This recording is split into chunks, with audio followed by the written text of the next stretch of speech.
estrategia de educación, de transformación nacional de la educación Paraguay 2030, Cristian, que está ahí a la vuelta de la esquina, Sí. dentro de 9 años.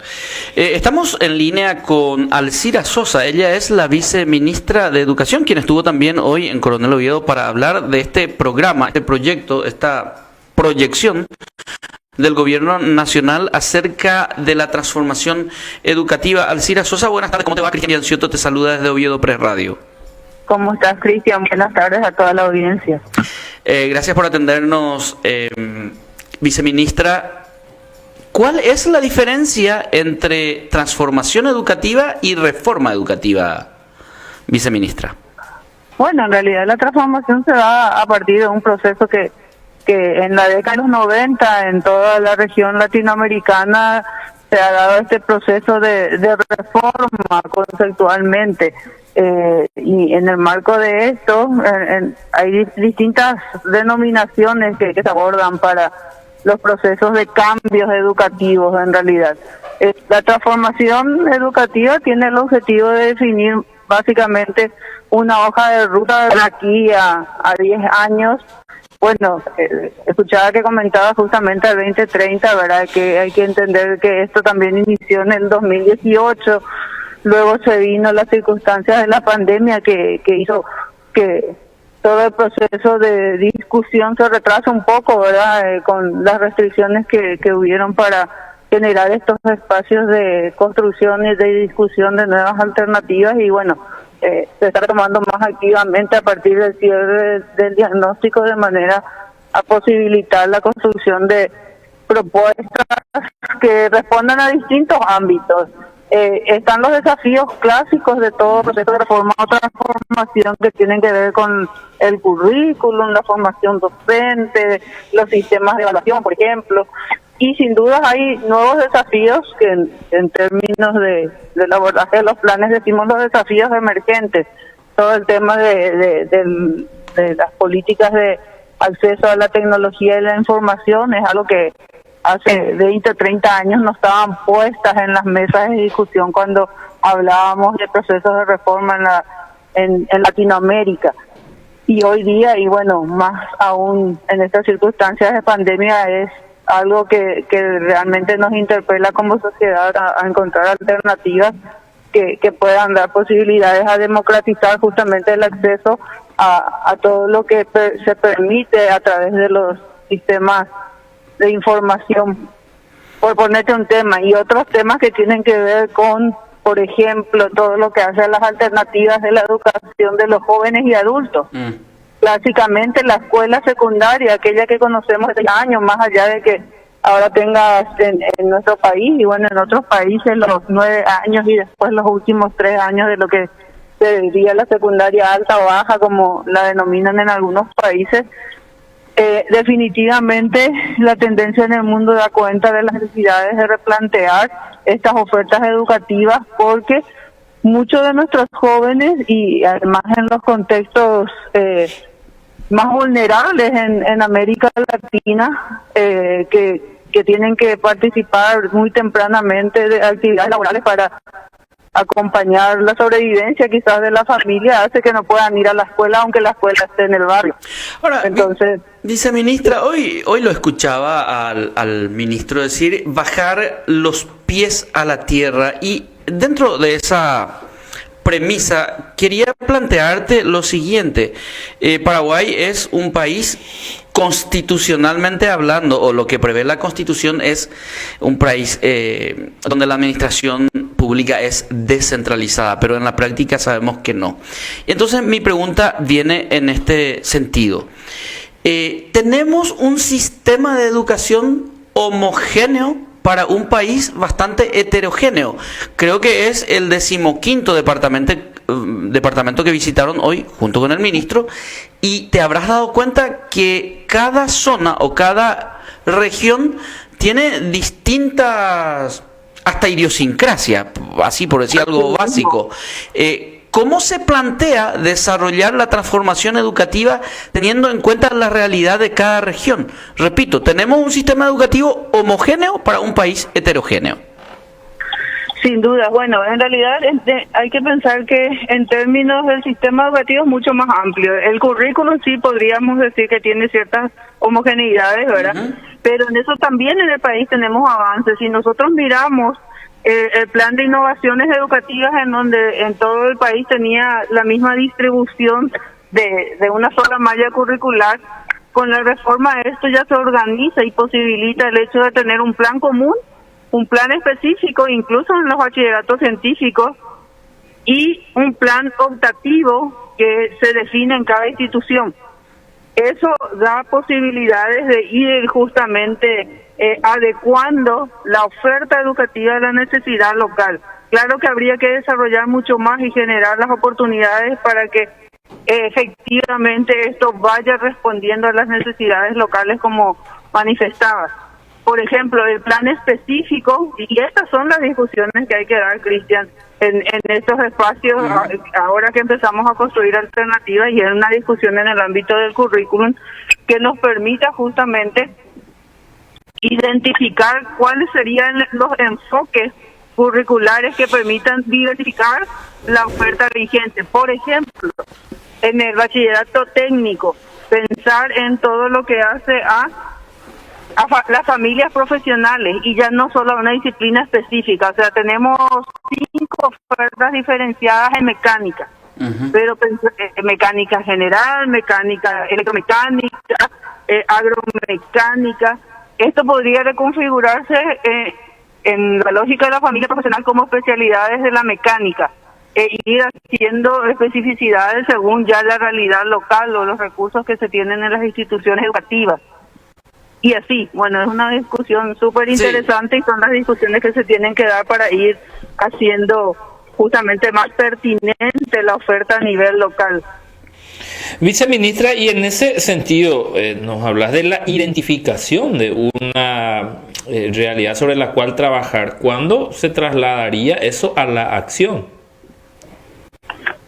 Eso es lo que tenemos que definir en la hoja de ruta. Por eso es una hoja de ruta al 2030 que nos permita, después de llegar a estos acuerdos en lo que hace a los aspectos curriculares, la formación docente, las políticas de incorporación de tecnología, etcétera, etcétera, porque son varios temas, poder hacer un plan de implementación que tenga también un análisis de viabilidad política. No, la perdemos. Si queremos que el tanto por ciento de las instituciones al 2030 tengan todos bachilleratos técnicos, por poner un escenario, ¿verdad? Y pensando en esto de que conociendo la realidad de Latinoamérica, el último año de la secundaria probablemente va a ser el último año de escolarización, o es en realidad en Latinoamérica, para muchos de nuestros jóvenes. Después ya no tienen oportunidades de seguir estudios terciarios, sean universitarios o no universitarios. Entonces, pongamos que una de las líneas de intervención tengan que ver con potenciar la educación técnica, pero a eso hay que hacer un plan de implementación con costos de financiamiento que nos permita proyectar en cuánto tiempo podemos expandir esas ofertas, y en este caso justo el tema de educación técnica tiene que ser una oferta relacionada a la realidad local, ¿verdad? De lo que se tiene en términos de planes de desarrollo de cada departamento, de las características del sector productivo, por ejemplo. Que esto genere de vuelta arraigo, por decir, porque lastimosamente muchos jóvenes emigran de sus localidades, y hablo de casos específicos, las zonas rurales e incluso urbanas, donde al no tener una oferta académica de la cual quizá pueda volcarse para una inserción laboral inmediata, los jóvenes optan por salir incluso hasta fuera del país. Claro, por eso es tan importante que se haga estos análisis en relación a los planes de desarrollo, ¿verdad? El Plan Nacional de Desarrollo, al Plan Nacional, al Plan Departamental de Desarrollo, que justamente permita esto en términos de generar acuerdos interinstitucionales para potenciar aquellas ofertas, por hablar de las ofertas educativas, ¿verdad? Incluso la formación de docentes, porque ¿qué pasa si decimos queremos habilitar X modalidad de bachillerato técnico y después si no tenemos los docentes, entonces cuánto tiempo nos va a llevar habilitar esa oferta si aún no tenemos docentes formados? que vivan en el departamento. Entonces, por eso es un plan estratégico, ¿verdad? Que tiene que mirar esto en términos de las interrelaciones con distintas instancias o instituciones en realidad, y también con las posibilidades de implementación efectiva. Ahora, viceministra, hay algo que personalmente lo estoy observando y me hace ruido, pero desde hace tiempo.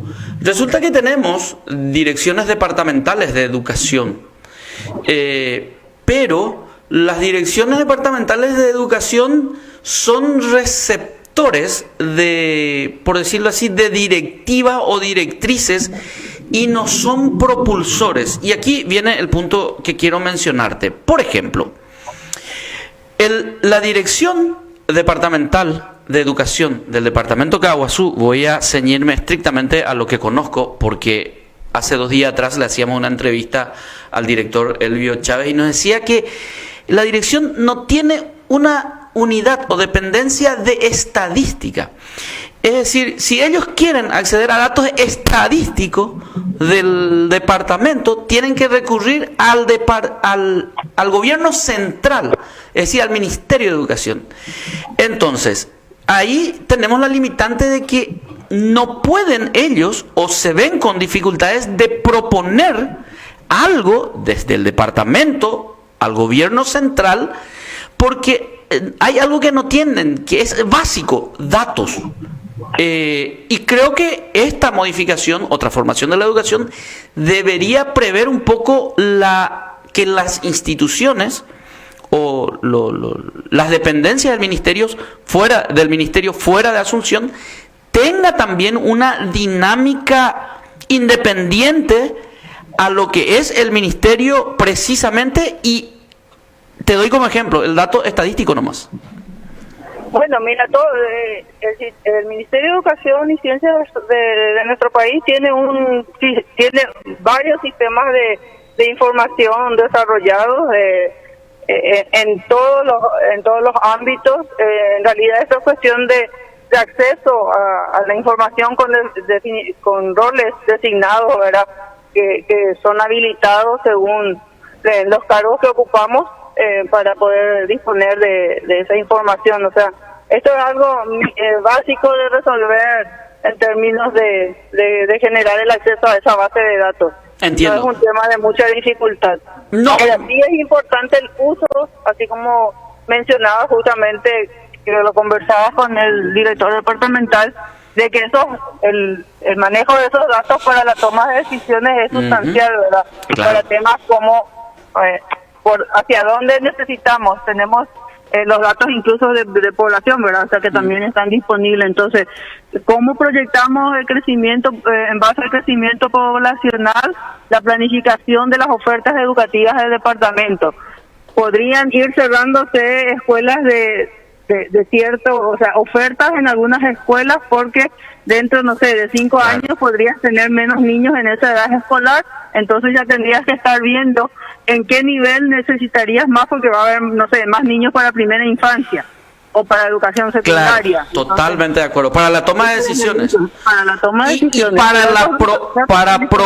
para proponer también desde fuera de Asunción alguna cuestión que pueda decidirse, pero que la propuesta surja de afuera también, viceministra. Ese es el objetivo, Cristian. Por eso justamente estamos recorriendo todos los departamentos, y la idea es construir en cada departamento propuestas y después hacer la discusión nacional, ¿verdad? Porque hay algunas cuestiones que por supuesto tienen que ver con decisiones a nivel nacional, de acuerdos nacionales, y otras que van a tener los propios ajustes a nivel local, así como ya tenemos experiencia, por ejemplo, en el tema curricular, el diseño curricular departamental, el proyecto curricular departamental, el proyecto curricular institucional.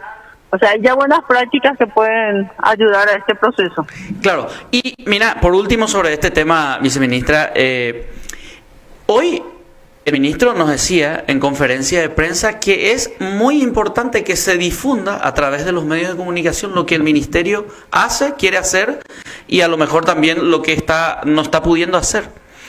Y resulta que En ese contexto, pero esto no es un reclamo, estoy nomás exhibiendo hechos, exponiendo hechos. Por ejemplo, nosotros como medios queremos saber, para informar, cuál es el nivel de deserción escolar en pandemia. Y ese dato no lo tenemos acá en el departamento, no lo tenemos. El departamento tiene que pedirle a MEC para que después nos traigan a nosotros esa información. Y tampoco es de acceso público. Entonces, a eso también me refiero cuando está el componente comunicacional. Podemos comunicar nosotros, pero sin datos la comunicación no es muy efectiva, que digamos.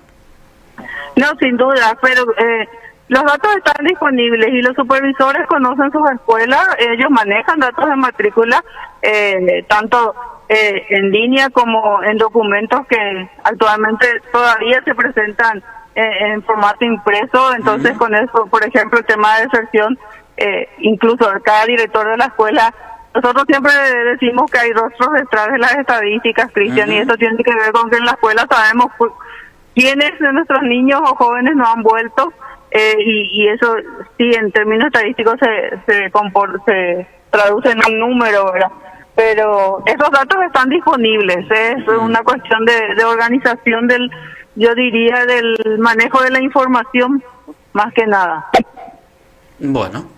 Quería preguntarle por último, Néstor. De todo esto que estamos debatiendo, viceministra, y consecuentemente estamos hablando de situaciones de proyección tangibles e intangibles, hay algo de lo que no se puede escapar y que mencionabas de cierto modo también, que es la cuestión presupuestaria, lo que tiene que ver ya con lo posteriormente tangible. Hablamos de esta necesidad, hablamos de que esta comunidad requiere aquello, y en esencia eso va a requerir de infraestructura, colegios técnicos con infraestructura, colegios técnicos con docentes, presupuesto. Todo eso también, digamos, viene anexo a lo principalmente debatido.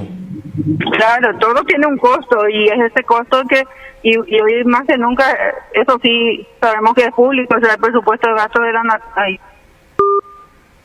Se cortó. Nos decían que estaba quedando sin... Sí. Pero fundamentalmente, Cristian, creo que ya la parte más esencial de la conversación lo hemos escuchado, y como siempre decimos, la individualización de la situación la tienen. Alcanzó su batería para tener la información. Igual ya estamos al borde del tiempo.